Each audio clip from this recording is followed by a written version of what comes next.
محترم سامعین کرام، السلام علیکم ورحمۃ اللہ تعالی وبرکاتہ۔ الصلاۃ والسلام علیک یا رسول اللہ وعلی آلک واصحابک سیدی یا رسول اللہ صلی اللہ تعالی علیہ وسلم۔ محترم حضرات، آج ہم بات کریں گے جہیز کے تعلق سے۔ کیا جہیز کی شریعت اسلامیہ میں کوئی اصل ہے یا نہیں؟ دیکھیے حضرات، یہ ایک ہندوانی رسم ہے، شریعت میں اس کی کوئی دخل نہیں۔ آپ قرآن شریف اٹھا کر دیکھ لیں، قرآن میں آپ کو نکاح کا بیان مل جائے گا، طلاق کا بیان مل جائے گا، مہر کا بیان مل جائے گا، حق مہر ادا کیا جائیں، بیوی کے حقوق کا بیان مل جائے گا، لیکن جہیز کا بیان کہیں نہیں مل سکتا۔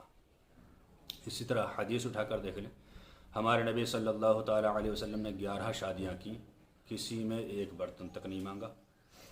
اسی طرح حضور نے خود اپنی بیٹیوں کی شادی کی، حضرت زینب کی شادی کی، حضرت ام کلثوم کی شادی کی، حضرت رقیہ کی شادی کی، کسی میں کوئی برتن نہیں دیا۔ حضرت فاطمہ زہرا رضی اللہ تعالیٰ عنہ کو 2-4 برتن دیے۔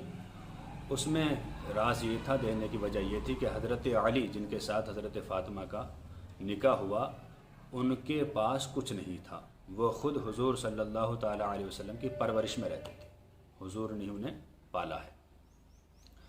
یہاں تک کہ ان کے پاس مکان بھی نہیں تھا، صحابہ کرام نے حضرت علی کو مکان دیا، اور جو اور اخراجات تھے حضور صلی اللہ تعالیٰ علیہ وسلم نے ارشاد فرمایا، اے علی اپنی زرہ بیچ آؤ، اور اس کے بعد جو تمہیں حق مہر ادا کرنا ہے اور جو بھی تمہارے اخراجات ہیں میاں بیوی کے، اس سے ادا کر لینا۔ انشاءاللہ کسی جنگ میں موقع لگے گا تو آپ کو زرہ دوبارہ مل جائے گی۔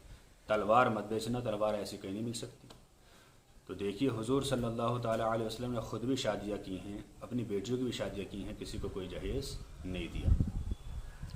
تو پتہ چلے گی جہیز شریعت اسلامیہ کی نظر میں تو بالکل فضول بات ہے، کہیں چلا ہی نہیں۔ اور ظاہر سی بات ہے، آج جتنی برائیاں پھیل رہی ہیں وہ صرف جہیز کی بنیاد پر پھیل رہی ہیں۔ آج جتنی جھوٹ، دھوکے بازی، حرام کمائی اور جتنی برائی عوام میں ہیں، وہ صرف اور صرف جہیز کی بنیاد پر ہے۔ اگر ایک باپ کو صرف سنت کے مطابق شادی کرنا ہوتی تو صرف وہ حلال روزی اتنی کماتا کہ خود کھا لے اور اپنے بچوں کو کھلا دے، لیکن اب بہت زیادہ فرمائشیں ہونے لگی ہیں، بہت زیادہ مانگیں ہونے لگی ہیں، منہ سے کہہ کر جہیز مانگا جاتا ہے۔ اس لیے بیچارے نہ حرام و حلال کی تمیز کر پاتے، نہ کسی کا دل دکھ رہا یہ دیکھ پاتے، نہ ہم کیا کام کرنا چاہ رہے ہیں یہ دیکھ پاتے، بس یہ دیکھتے ہیں کسی صورت سے پیسہ اکٹھا ہو جائے۔ تو یہ برائی سب کس نے پھیلائی؟ جہیز نے۔ جہیز کتنی بڑی نحوست ہے، دیکھیے جہیز کے تعلق سے، جہیز کی وجہ سے ایک باپ اپنی بیٹی کو ودا کرنے کے لیے ہزاروں لاکھوں روپے کا قرض اپنے اوپر اٹھا لیتا ہے۔ اس کے بھائی یہاں تک کہ خود دور باہر نکل جاتے کمانے کے لیے، اور سالوں سال بیچاروں کو گھر تک نصیب نہیں ہوتا۔ دور دراز کمانے کے لیے بیچارے نکل جاتے ہیں اور سالوں سال انہیں اپنا گھر نصیب نہیں ہوتا۔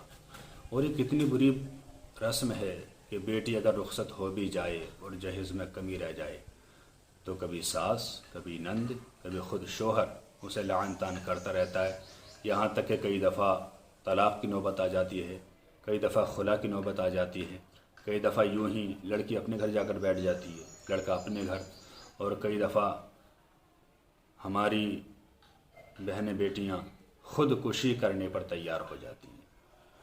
تو یہ ساری برائیاں کس نے پھیلائیں؟ جہیز نے۔ اور بڑے تعجب کی بات تو یہ ہے، ہنسی کی بات یہ ہے کہ جہیز جو لڑکی لے کر جاتی ہے اس میں نہ تو شوہر کا کوئی حصہ ہوتا ہے اور نہ ہی شوہر کے والدین کا کوئی حصہ ہوتا ہے، نہ اس کی بہنوں کا کوئی حصہ ہوتا، بلا وجہ مانگ کر رہے ہوتے ہیں۔ اگر وہ جہیز کسی وجہ سے لوٹایا گیا، طلاق ہوئی یا نا اتفاقی ہو گئی، تو سارا جہیز لڑکی کو دیا جائے گا۔ رد المحتار میں مصنف رد المحتار فرماتے ہیں صفحہ نمبر 319 پر کہ جو جہیز لڑکی والا اپنے لڑکے کو دیتا ہے اس سب کی مالک وہ خود ہے۔ اور خود فتاوی رضیہ جلد نمبر 5 صفحہ نمبر 529 پر اعلیٰ حضرت فاضل بریلوی رحمۃ اللہ تعالیٰ علیہ نے یہی فرمایا کہ جو دختر نیک اختر کو جہیز دیا جاتا ہے، سامان دیا جاتا ہے، اس کی مالک وہ دختر ہی ہے، بیٹی ہی ہے، بہن ہے، جو بھی ہے۔ اور خود بہار شریف میں یہ ذکر ہے، ہر کتب میں آپ کو مل جائے گا کہ اس جہیز کی مالک خود دلہن ہوتی ہے۔ تو نہ تو شوہر کو ملتا ہے، نہ اس کے والدین کو ملتا ہے، نہ نندوں وغیرہ کو ملتا ہے، بلا وجہ کی فرمائشیں کرتے رہتے ہیں اور خود گناہوں میں ملوث ہو جاتے ہیں۔ مفسرین کرام فرماتے ہیں، علماء کرام فرماتے ہیں کہ جہیز کی مانگ کرنا یہ گویا رشوت کی طرح ہے، ایک طرح کی رشوت ہے۔ اور رشوت کے بارے میں حدیث شریف میں آتا ہے الراشی والمرتشی کلاہما فی النار، رشوت دینے والا رشوت لینے والا دونوں جہنم میں جائیں گے۔ تو وہ مانگنے والے بڑے بے وقوف ہیں کہ مانگتے ہیں اور خود جہنمی ہو جاتے ہیں اور اس کا فائدہ اٹھانا اسی دلہن کو۔ تو بتائیے اس طرح کی باتوں سے کیا فائدہ حاصل ہونے والا؟ لہٰذا ہمیں اس بری رسم کو ختم کرنا چاہیے۔ جو والدین کی مرضی ہو وہ دیں، مانگ تانگ بند کریں۔ مانگ تانگ کرنا بالکل ناجائز و حرام۔ اللہ تعالیٰ سے دعا ہے کہ اللہ تعالیٰ ہمیں صحیح دین سیکھنے کی توفیق عطا فرمائے۔ السلام علیکم واللہ تعالیٰ عالم بالصواب۔